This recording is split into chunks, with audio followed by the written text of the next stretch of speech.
सरकारी अधिकारी आळशी, कामचुकार असतात असा सर्वसामान्य जनतेचा समज आहे। याला वाशिम जिल्हा परिषदेचे उपमुख्य कार्यकारी अधिकारी अपवाद ठरलेत। त्यांनी वाशिममध्ये निर्मल ग्राम योजनेची यशस्वी अंमलबजावणी सुरू केली आहे। पाहूयात एक विशेष वृत्तांत। सरकारी योजनांना मानवी चेहरा नसतो असं म्हटलं जातं, त्यामुळे सरकारी योजनांच्या यशस्वीतेकडे नेहमीच संशयानं पाहिलं जातं।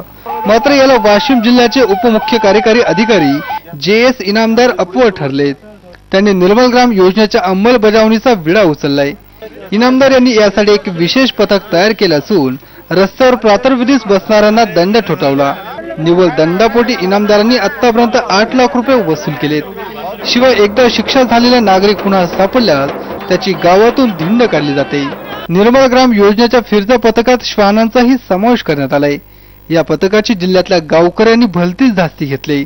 फिरत्या पथकाच्या गाडीचा सायरनचा आवाज ऐकून रस्त्यावर प्रातर्विधी करणाऱ्यांना अक्षरशः पळता भुई थोडी होते।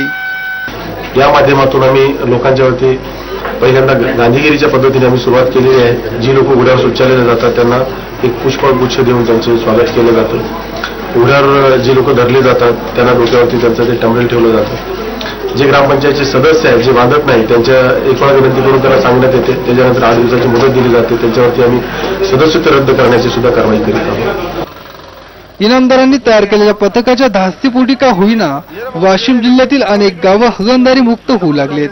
सरकारी योजनांच्या अंमलबजावणीत प्रत्येक सरकारी अधिकाऱ्यानं असं स्वारस्य घेतल्यास देश सुजलाम सुफलाम होईल यात शंकाच नाही।